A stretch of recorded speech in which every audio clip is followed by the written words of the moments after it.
전 국민에 매달 30만원씩 21대 국회에서 조정훈 시대전환 의원이 1호 기본소득 법안을 발의했다. 몇몇 기본소득 실험이 이뤄진 해외에서도 아직 없는 법이다.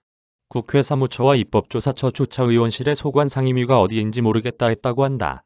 법안의 핵심은 기본소득 지급 금액과 재원 마련 방안을 논의하기 위한 기본소득위원회 설치다. 지방자치단체가 권한을 갖고 기본소득을 실험할 수 있도록 한 뒤 이를 토대로 대통령 직속 기본소득위원회가 기본소득 정책을 짠다는 내용이다.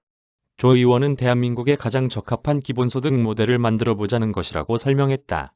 조 의원은 지자체 어디는 n분의1로, 어디는 청년, 어디는 노인 기본소득을 충분히 실험할 수 있을 것이라며 대통령 직속 위원회에서 이 결과들을 토대로 우리 사회에 가장 적합한 기본소득 정책을 낼 수 있다고 말했다. 다만 기본소득위원회의 논의가 진전되지 못하거나 지급 금액 등을 둘러싼 합의에 이르지 못할 경우를 대비해 지급 시기와 지급 금액 한선을 정했다. 2022년부터는 최소 월 30만원이 기본소득을 지급하고 2029년엔 지급 금액을 최소 월 50만원 이상으로 인상하자는 내용이다. 기본소득 지급 금액의 인상, 인하폭은 연 10% 이내에서 대통령령으로 그 범위를 정해 기본소득위원회가 정하도록 했다.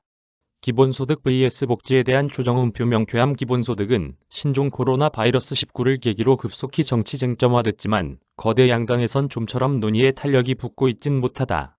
선별 지원은 나의 신념이란 이낙연 더불어민주당 대표의 말처럼 여당은 기본소득은 시기상조라는 기조가 흐른다. 기본소득 설계에는 기존 복지체계 정비가 필요한 만큼 간단한 문제가 아니라는 시각도 있다.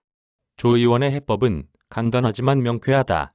기본소득이 30만원이라면 이보다 적은 현금성 복지는 기본소득으로 대체한다. 하지만 최저생활비 60만원처럼 기본소득을 넘는 현금성 복지는 기본소득을 준다고 뺄 수 없다. 이때는 중복복지로 보고 통합해 정비한다.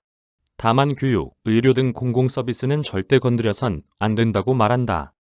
조 의원은 기본소득 줄 테니까 의료보험 다 없애고 공공서비스 이제 돈 주고 사라고 할 순 없는 것이다고 강조했다.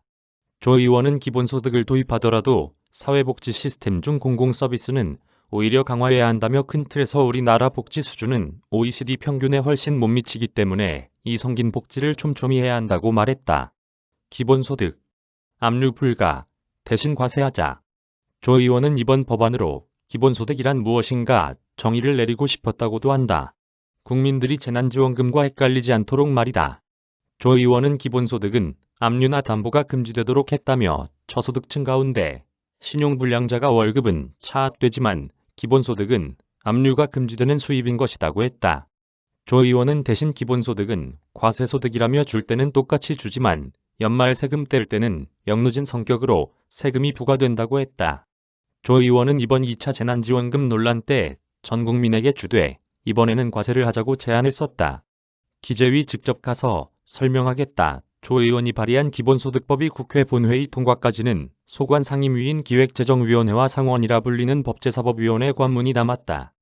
조 의원은 산업통상자원 중소벤처기업위원회 소속이지만 직접 기재위에 가 법안 통과를 촉구할 예정이다. 조 의원은 제가 기본소득을 국회라는 시스템에 이제 처음 데운 것이다며 기재위에 가서 직접 법안을 설명하겠다. 많은 논쟁이 촉발될 것이라고 했다. 그래도 조 의원은 벽에 금은 같다고 확신한다. 조 의원은 1차 재난지원금을 통해 전 국민이 기본소득을 체험했다며 이번에 2차 선별지원금과 국민이 직접 비교하기 시작했고 보편성이 굉장한 의미가 있음을 말하기 시작했다고 강조했다. 그러면서 조 의원은 2022년 대선은 닥치고 기본소득이 될 것이고 내년 서울시장 역시 마찬가지일 것이라고 했다.